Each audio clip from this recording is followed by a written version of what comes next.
नमस्कार। देखिए, आज की ये जो पड़ताल है, ये किसी पार्टी की राजनीति पर नहीं है, बल्कि डेटा पर आधारित शासन को समझने की कोशिश है। चुनाव को अक्सर सिर्फ जीत हार का खेल मान लिया जाता है, पर असल में ये लोगों के भविष्य के लिए एक तरह की डेटा इंजीनियरिंग है। तो आज हम हिमाचल प्रदेश की भटियात विधानसभा सीट के आंकड़ों में गहराई से उतरेंगे, ये देखने के लिए कि वो आंकड़े वहां के लोगों की उम्मीदों और मुश्किलों के बारे में क्या कहानी बताते हैं। चलिए शुरू करते हैं। तो ये है भटियात, हिमाचल प्रदेश के चंबा जिले का एक बेहद खूबसूरत लेकिन उतना ही मुश्किल इलाका। यहाँ के लगभग 73% आबादी आप देखिए गांव में बसती है। ये एक पहाड़ी इलाका है जहाँ लोगों की जिंदगी सीधे सीधे जमीन से, जंगल से और मौसम के बदलते मिजाज से जुड़ी हुई है। उनकी रोज की कमाई, उनकी परेशानियां, सब कुछ इसी भूगोल से तय होता है। और फिर चुनाव से बस कुछ ही महीने पहले अगस्त 2022 में मानसून ने यहाँ अपना कहर बरपाया। अचानक आई बाढ़ ने सब कुछ तहस नहस कर दिया। त्रिमात, बनेट और झूनी जैसे कई इलाकों में सड़कें पानी में बह गईं, पुल टूट गए और न जाने कितने लोगों के घर तबाह हो गए। ये सिर्फ एक प्राकृतिक आपदा नहीं थी, ये वहां के लोगों की जिंदगी पर एक बहुत गहरा सदमा था। बाढ़ ने जो पुल और सड़कें तोड़ी, उसने असल में लोगों के स्वाभिमान और उनकी रोजमर्रा की जिंदगी को भी तोड़ दिया था। उनकी शिकायतें सिर्फ टूटे हुए पुलों तक ही नहीं थीं। सोचिए, स्थानीय अस्पताल में अल्ट्रासाउंड और एक्सरे जैसी बुनियादी सुविधाएं नहीं थीं। कॉलेज में सिर्फ बीए की पढ़ाई थी और राज्य की राजधानी तक जाने के लिए कोई सीधी बस भी नहीं। ये वो रोज की मुश्किलें हैं जो धीरे धीरे अंदर ही अंदर गुस्से को जन्म देती हैं। तो जमीन की इस हकीकत से अब हम उन आंकड़ों की तरफ चलते हैं जो इस इलाके के राजनीतिक नतीजों की वजह बताते हैं। हम 4 हिस्सों में इस पूरे जनादेश का विश्लेषण करेंगे। तो सबसे पहले बात करते हैं 2022 के विधानसभा चुनाव के नतीजों की और देखते हैं कि आंकड़े क्या कहते हैं। आंकड़े देखिए, बिल्कुल साफ हैं। कांग्रेस को मिले 43.73% वोट, जबकि उस वक्त की सत्ताधारी पार्टी बीजेपी को मिले 41.10%। लेकिन यहाँ जो सबसे दिलचस्प बात है, वो है एक निर्दलीय उम्मीदवार की भूमिका, जिसे 13% से भी ज्यादा वोट मिले। ये वोट शेयर असल में दोनों बड़ी पार्टियों के लिए एक बहुत बड़ा संकेत था। और जीत हार का फैसला वो हुआ सिर्फ 1567 वोटों से। कुल वोटों का महज 2.64%। ये दिखाता है कि मुकाबला कितना ज्यादा करीबी था, कि यहाँ एक एक वोट की क्या कीमत थी। मतलब जनादेश बहुत ही नाजुक था, जैसे किसी धागे से बंधा हुआ। अब जरा इस क्षेत्र के सामाजिक ताने बाने को समझते हैं। यहाँ की लगभग 25% आबादी अनुसूचित जनजाति यानी एसटी है और करीब 14% अनुसूचित जाति यानी एससी है। और ये जानना भी जरूरी है कि बीजेपी के उम्मीदवार एसटी समुदाय से थे, जबकि कांग्रेस के उम्मीदवार एक प्रमुख राजपूत घराने से।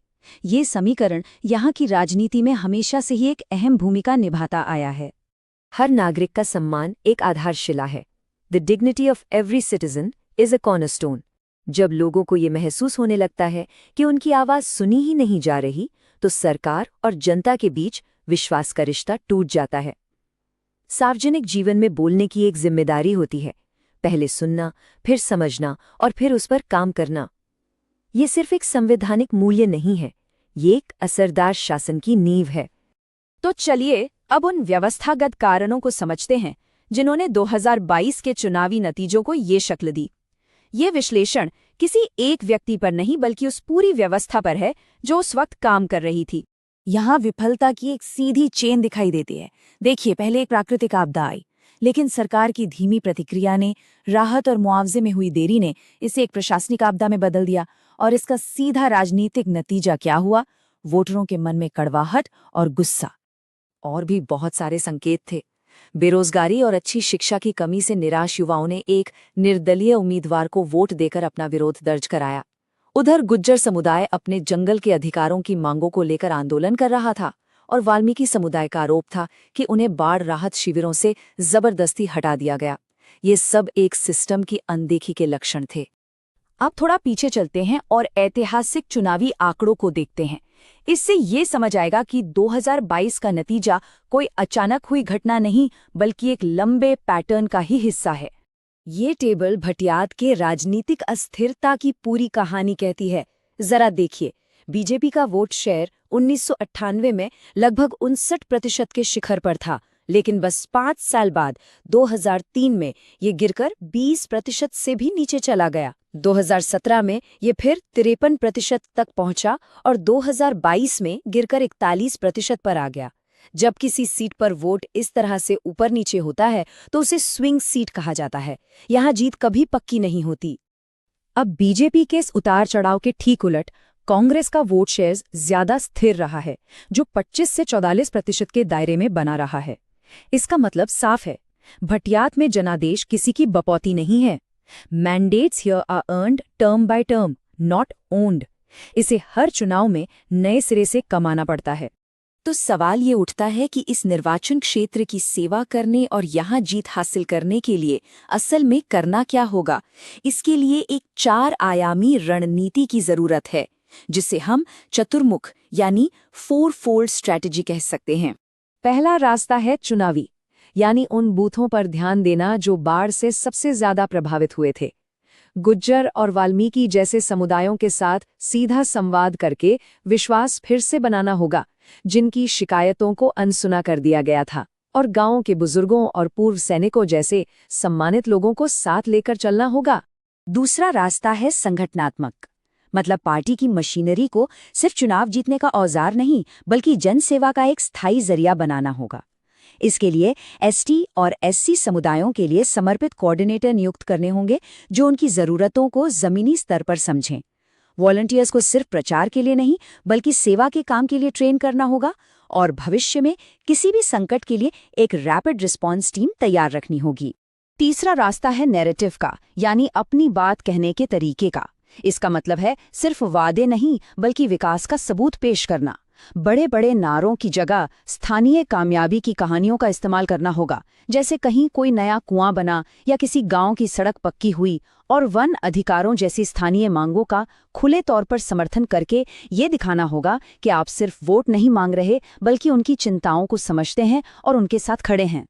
और चौथा रास्ता है संसाधनों का सही इस्तेमाल। इसका मतलब है कि बड़े प्रोजेक्ट्स के साथ साथ छोटे लेकिन दिखने वाले कामों के लिए भी फंड देना, जैसे सड़क की मरम्मत या एक हैंडपंप लगवाना, जिनका लोगों की जिंदगी पर सीधा असर पड़ता है। टेक्नोलॉजी का इस्तेमाल लोगों और सरकार के बीच एक पुल की तरह करना, जैसे व्हाट्सएप के जरिए हेल्थ कैंप की जानकारी देना, और स्थानीय मुद्दों के ठोस समाधान देकर अपनी डिजिटल मौजूदगी को मजबूत करना।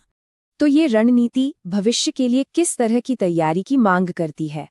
भविष्य की नीति को 2 सच्चाइयों को एक साथ जोड़ना होगा। एक तरफ है जलवायु परिवर्तन की हकीकत, जिसका मतलब है कि बाढ़ जैसी आपदाएं और भी आएंगी। इसके लिए क्लाइमेट रेजिलिएंट विकास की जरूरत है। और दूसरी तरफ है डिजिटल दुनिया से जुड़े हुए युवा, जिनकी अपनी आकांक्षाएं हैं, जो रोजगार और नए स्किल्स चाहते हैं।